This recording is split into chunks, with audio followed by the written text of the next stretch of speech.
बेटा हम लोगों ने मैन्योर एंड फर्टिलाइजर्स को स्टार्ट किया था। मैन्योर एंड फर्टिलाइजर्स जो हम लोग क्रॉप प्रोडक्शन यील्ड में पढ़ रहे थे, ठीक है। आप क्रॉप प्रोडक्शन मैनेजमेंट में पढ़ रहे थे।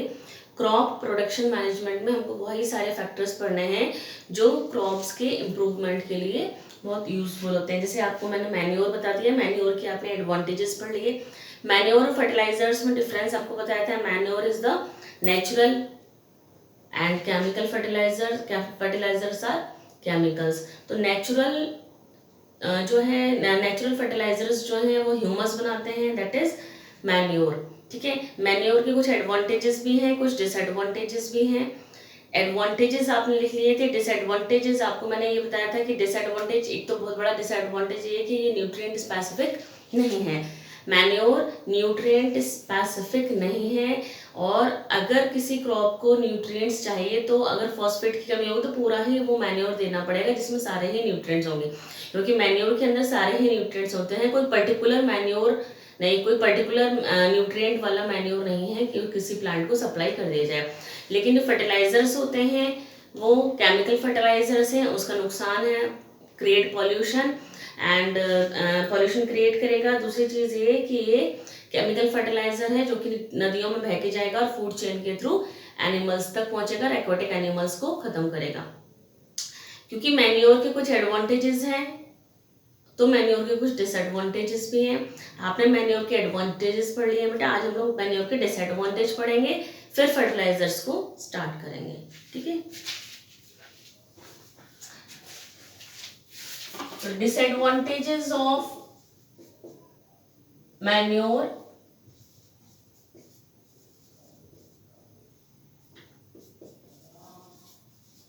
Disadvantages of manure. डिसएडवांटेजेस क्या हैं? This is the not a nutrient specific, आपको पता है ना, नॉट अ न्यूट्रिएंट, सबसे बड़ा डिसएडवांटेज यही है, not a nutrient specific, nutrient specific नहीं है। Second, as manure are made from animal waste, animal waste से बनाया ना, काऊ डंग से, as manure are made from animal waste,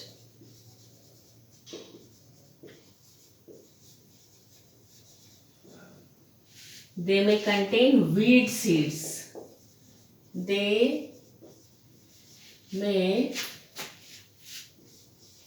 contain weed seeds which may result in weed growth, which may result in weed growth, ठीक है। पहला disadvantage, जो सबसे बड़ा डिसएडवांटेज है वो ये है कि ये न्यूट्रिएंट स्पेसिफिक नहीं है। न्यूट्रिएंट स्पेसिफिक का मतलब समझो बेटा, कोई पर्टिकुलर न्यूट्रिएंट नहीं है, सारे ही न्यूट्रिएंट्स एक साथ हैं। तो अगर किसी पर्टिकुलर न्यूट्रिएंट की डेफिशिएंसी होती है प्लांट के अंदर तो हमें कोई पर्टिकुलर न्यूट्रिएंट नहीं मिलेगा इससे, मैन्योर से हमें पूरा का पूरा मैन्योर ही वहाँ पर सप्लाई करना पड़ेगा सॉइल के अंदर, ठीक है। और दूसरा डिसएडवांटेज क्या है? ये भी बहुत बड़ा डिसएडवांटेज है, क्योंकि आपको पता है कि मैन्योर जो है वो फार्म वेस्ट से बन रहा है ना। फार्म वेस्ट से बनने का मतलब है कि जो फार्म्स होते हैं, खेत होते हैं, वहां पर जितना भी वेस्ट प्रोडक्ट निकलता है उससे मैन्योर बनाया जा रहा है। तो फार्म वेस्ट में तो वीड्स भी हो सकते हैं, वीड्स के सीड भी हो सकते हैं। वीड्स आपको पता है unwanted plants, weeds are unwanted plant जो किसी भी क्रॉप्स के बीच बीच में अपने आप निकल आते हैं, और वो क्या करते हैं, उसको जो सॉइल आपने तैयार की है क्रॉप के लिए, उस सॉइल से सारे के सारे न्यूट्रिएंट्स को वो वीड एब्जॉर्ब कर लेता है, आपकी क्रॉप के लिए कुछ नहीं बचता है। तो वो वीड इसीलिए हार्मफुल है। उस वीड के सीड्स, अगर वीड्स को उखाड़ के ऐसे ही खेतों में फेंक दिया जाएगा फिर वो मैन्योर बन जाएगी, तो हो सकता है कि उस मैन्योर के अंदर, क्योंकि वो वेस्ट प्रोडक्ट से बनी है, वेस्ट से बनी है ना, एनिमल वेस्ट से बनी है, तो हो सकता है कि उस वेस्ट के सीड्स जो हैं, उस वीड्स के सीड्स जो हैं वो उस मैन्योर के अंदर हों, ठीक है। और फिर सॉइल में जब आप उस मैन्योर को डाल दोगे तो वीड्स कि जो सीड है वो ग्रो कर जाएंगे और क्रॉप के बीच बीच में फिर से वीड्स निकल आएंगे। तो एक डिसएडवांटेज ये भी है। Third disadvantage is manure also contain high level of salts. Manure also contains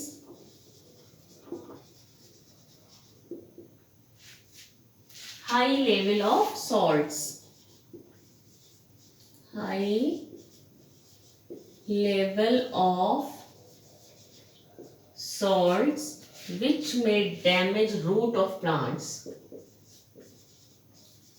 Which may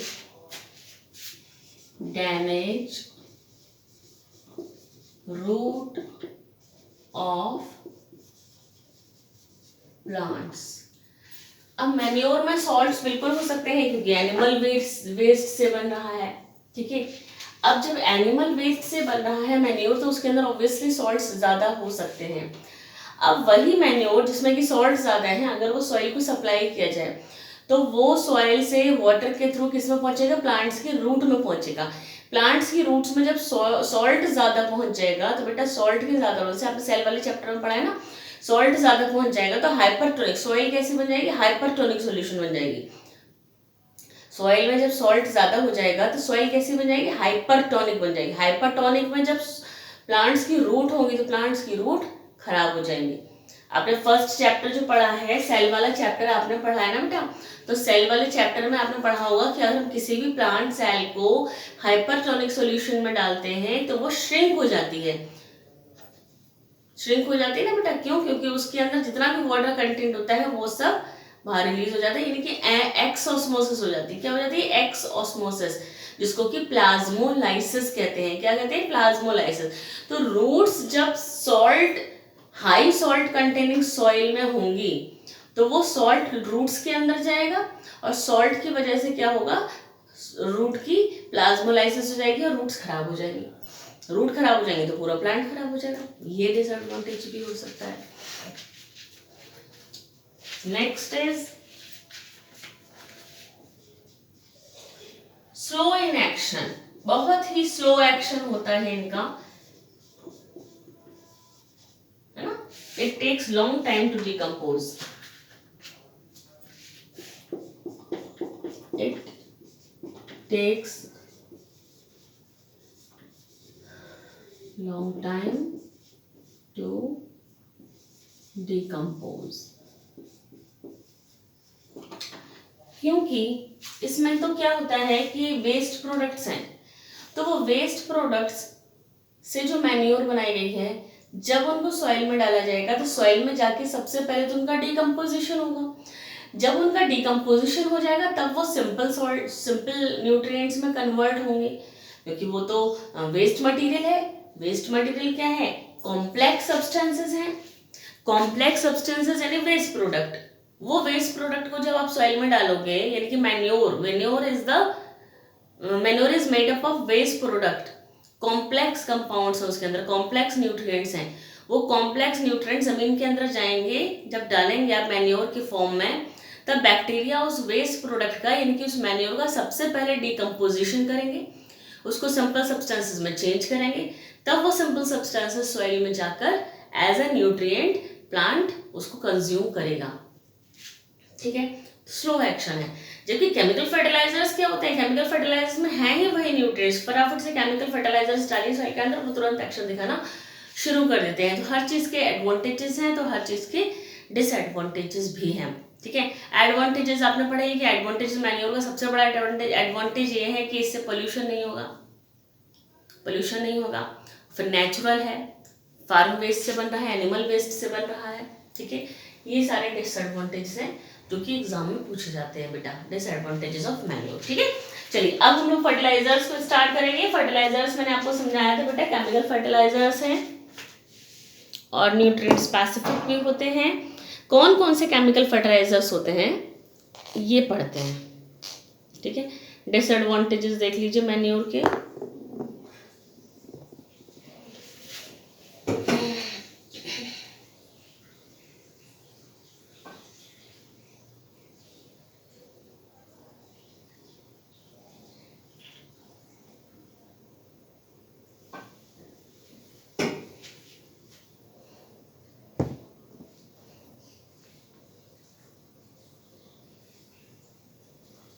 ठीक है, डिसएडवांटेजेस ऑफ मैन्योर। अब हम लोग पढ़ेंगे क्या, फर्टिलाइजर्स।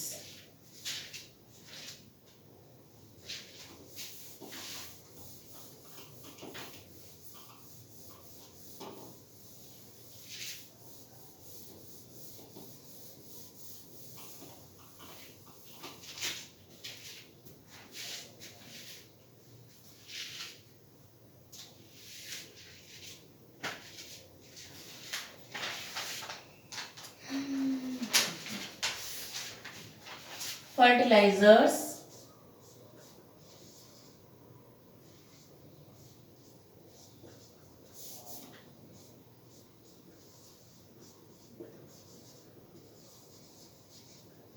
मालूम है आपको, केमिकल फर्टिलाइजर्स होते हैं, कौन कौन से होते हैं ये अब हम पढ़ेंगे बेटा, ठीक है ना। अलग अलग न्यूट्रिएंट के लिए अलग अलग फर्टिलाइजर्स होते हैं। The commercially produced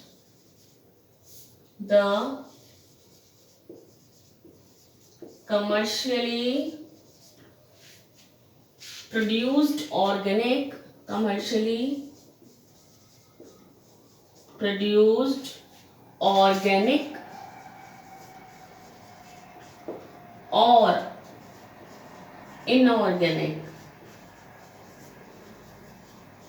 commercially produced organic or inorganic compounds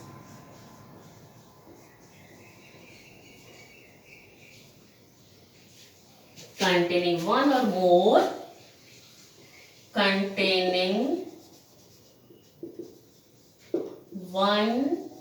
or more essential plant nutrients, one or more essential plant nutrients, which are used for increasing soil fertility, which are used for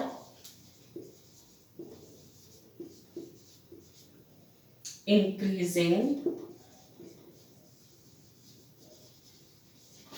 soil fertility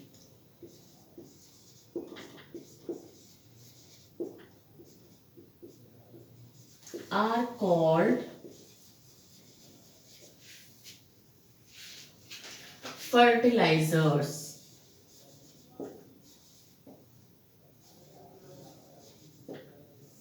ठीक है, are called fertilisers. अब कौन कौन से nutrients, जितने भी nutrients plants को required होते हैं वही सारे न्यूट्रिएंट्स फर्टिलाइजर में प्रेजेंट होते हैं। So these are NPK. The supply of nitrogen,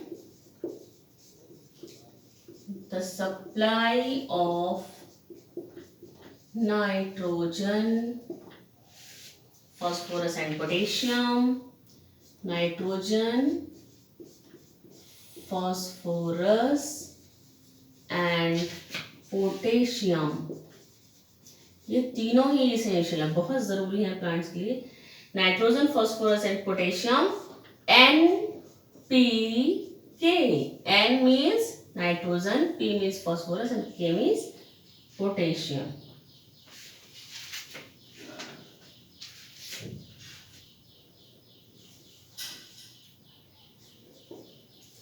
These are the factors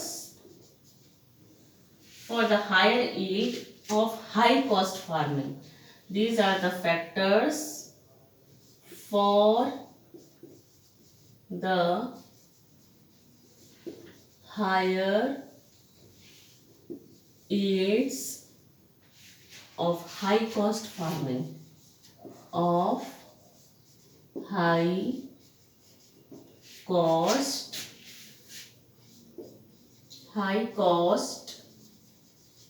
farming, ठीक है। So these are the chemical fertilizers.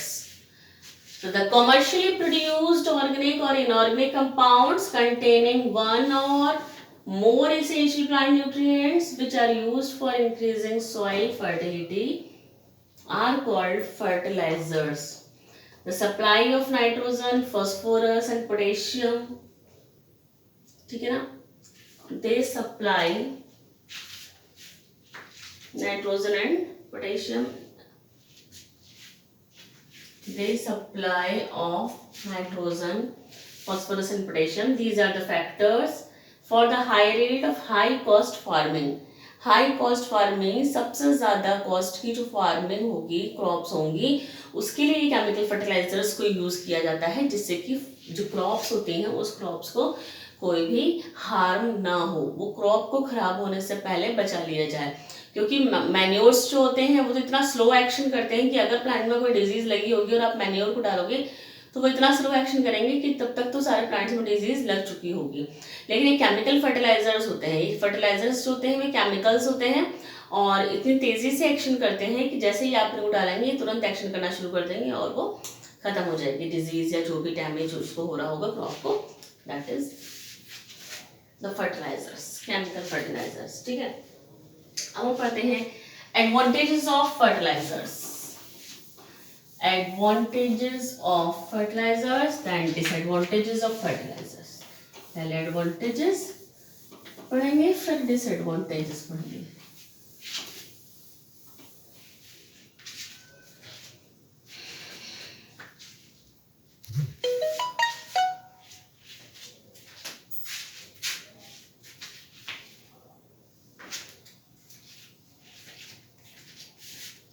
Advantages of fertilizers।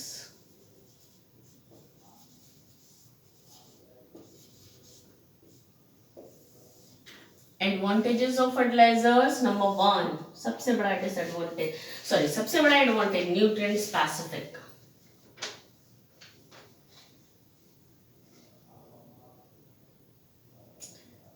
They are, सबसे पहले they are easily available, they are easily available,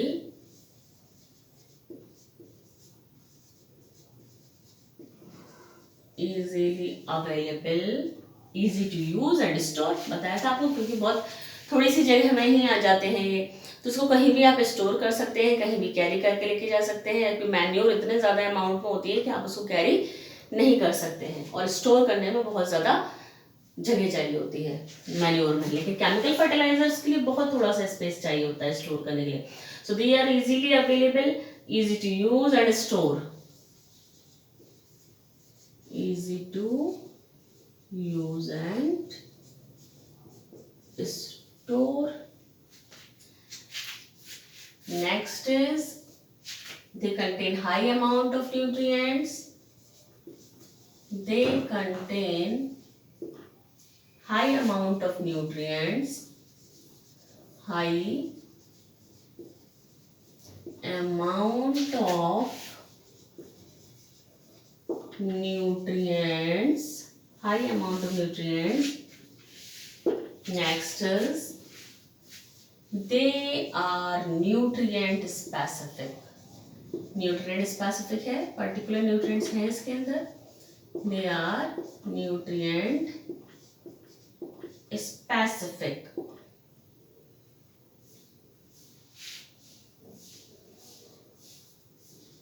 Next is they are used to ensure, they are used to ensure good vegetative growth, good vegetative growth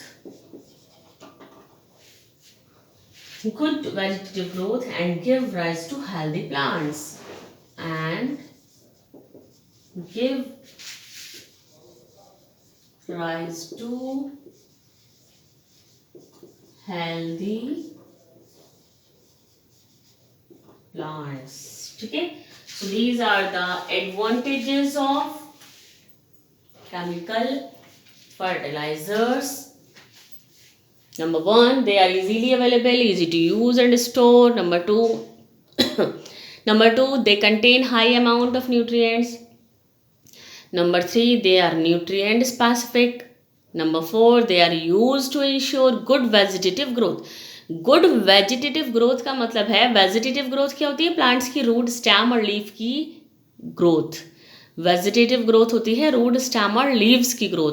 तो chemical fertilisers के use से root, stem और leaves की growth बहुत ही अच्छी होती है and give rise to healthy plants. और प्लांट्स भी हेल्दी होते हैं. बस एक डिसएडवांटेज का ये पॉल्यूशन करता है ये. चलिए, तो ये हुए एडवांटेजेस ऑफ फर्टिलाइजर्स. अब हम पढ़ेंगे बेटा disadvantages.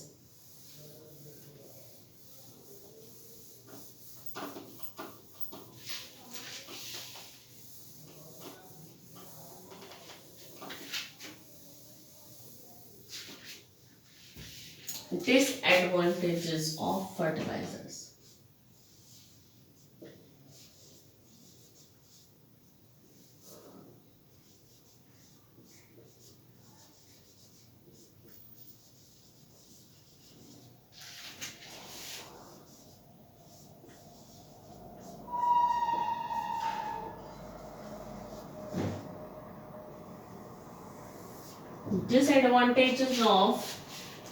Disadvantages of fertilizers. Number 1,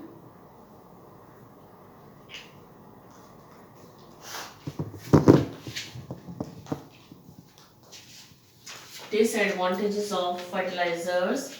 Number 1, they need to be applied. They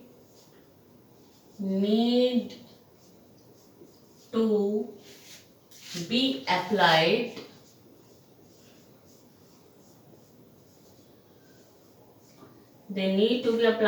carefully.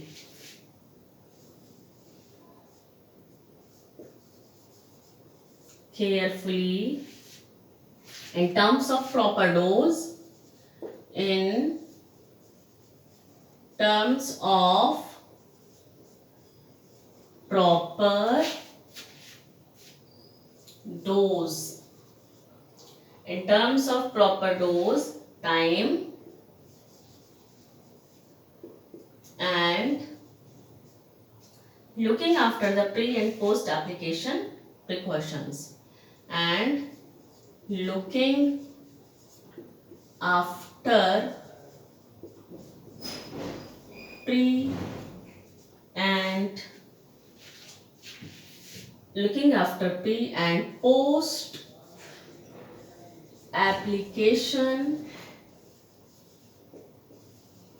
post application precautions.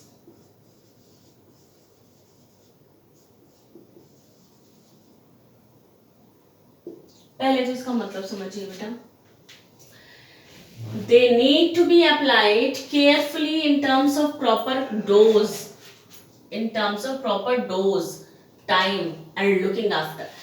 It means ये केमिकल फर्टिलाइजर्स हैं. आपको पहले भी मैंने बताया था कि ये जो फर्टिलाइजर्स होते हैं, फार्मर्स को पूरी ये नॉलेज होनी चाहिए कि कौन सा फर्टिलाइजर किस क्रॉप में कब डालना है, किस टाइम पर डालना है, और डोज पर्टिकुलर मालूम होने चाहिए, यानी कितनी डोज देनी है, यानी कितने अमाउंट में डालना है वो केमिकल फर्टिलाइजर, ये भी पता होना चाहिए. तो डोज पता होनी चाहिए, टाइम पता होना चाहिए. Looking after pre and post application precautions. Pre and post application precautions पर ध्यान रखना पड़ेगा. यानी कि प्रिकॉशंस जब फर्टिलाइजर्स को डाल रहे हैं उससे पहले भी हमें प्रिकॉशन देखनी पड़ेगी, थोड़ी सी सावधानियां रखनी पड़ेगी. एंड जब आपने फर्टिलाइजर को डाल दी क्रॉप में, उसके बाद भी आपको देखना पड़ेगा कि केमिकल फर्टिलाइजर्स का किस तरीके से प्लांट पर इफेक्ट हो रहा है. तो थोड़ा देख रेख करनी पड़ती है. इस तरीके से केमिकल फर्टिलाइजर्स को यूज करते हैं तब, क्योंकि ये केमिकल्स हैं, प्लांट को भी हार्म पहुंचा सकते हैं, आपको भी हार्म पहुंचा सकते हैं, ह्यूमन बींग्स को या किसान को भी हार्म पहुंचा सकते हैं. पोल्यूशन तो करते ही हैं. अगर ज्यादा अमाउंट में पड़ गया, अगर ये केमिकल फर्टिलाइजर ज्यादा अमाउंट में पड़ गया फार्म में, तो वो पानी के साथ बहकर कहाँ पर पहुंच जाएगा? रिवर्स में पहुंचेगा और पोल्यूशन करेगा. ठीक, तो दूसरा पढ़िए. Second disadvantages of chemical fertilisers. Continuous use of fertilisers. Continuous use of continuous use of fertilizers can destroy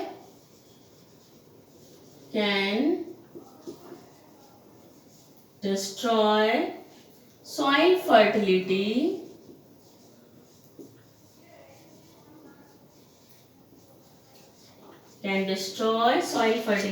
because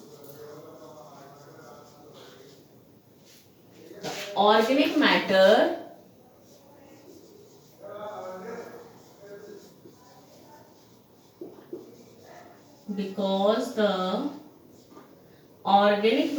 in the soil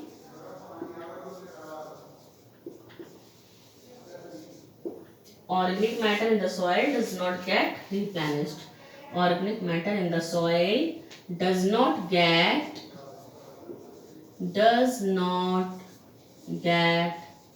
replenished.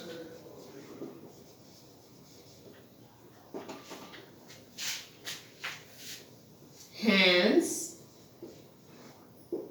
microorganisms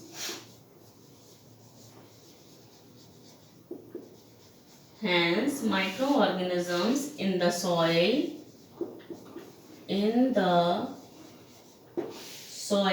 are harmed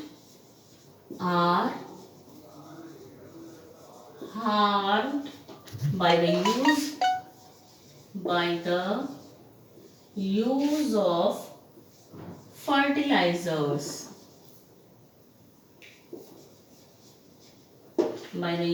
of fertilizers. So second, continuous use of fertilizers can destroy soil fertility, क्योंकि continuation में अगर आप वही chemical fertilisers को use करेंगे तो soil की fertility खराब हो सकती है, क्योंकि केमिकल्स ना सॉइल को खराब कर सकते हैं. Because the organic matter in the soil does not gate replenished, है ना. क्योंकि ऑर्गेनिक मैटर जो सॉइल के अंदर होगा वो इतनी तेजी से रिप्लेनिश नहीं हो पाएगा. रिप्लेनिश मीन्स वो इतनी तेजी से रिसाइकिल नहीं हो पाएगा, यानी कि नहीं कन्वर्ट नहीं हो पाएगा वो ऑर्गेनिक मैटर. रिप्लेनिश का मतलब है ऑर्गेनिक मैटर, यानी कि जो भी फार्म वेस्ट प्रोडक्ट है या एनिमल वेस्ट प्रोडक्ट है वो ऑर्गेनिक मैटर है, वो इतनी तेजी से रिप्लेनिश नहीं हो पाएंगे, मतलब इतनी तेजी से उसको कंटेन नहीं कर पाएंगे जितनी तेजी से ये एक्शन करता है fertilisers. Hence microorganisms in the soil are harmed by the use of fertilizers. आपको पता है कि सॉइल के अंदर बहुत सारे माइक्रो ऑर्गेनिजम्स रहते हैं जो कि एक्चुअली डिकम्पोजिशन करते रहते हैं. और अगर आपने केमिकल फर्टिलाइजर्स को डाल दिया है और ज़्यादा क्वांटिटी में डाल दिया है तो जो माइक्रो ऑर्गेनिजम्स हैं वो सॉइल के अंदर कुछ ना कुछ तो ऑर्गेनिक मैटर होगा, वो ऑर्गेनिक मैटर को इतनी जल्दी से डिकम्पोज नहीं कर पाएंगे, यानी कि रिप्लेनिश नहीं कर पाएंगे जितनी तेजी से ये फर्टिलाइजर अपना एक्शन करता है. तो वो सॉइल की फर्टिलिटी खराब हो सकती है, सॉइल की फर्टिलिटी खत्म भी हो सकती है. ठीक है, तो this is the disadvantages of fertilisers. Next third disadvantages is this is the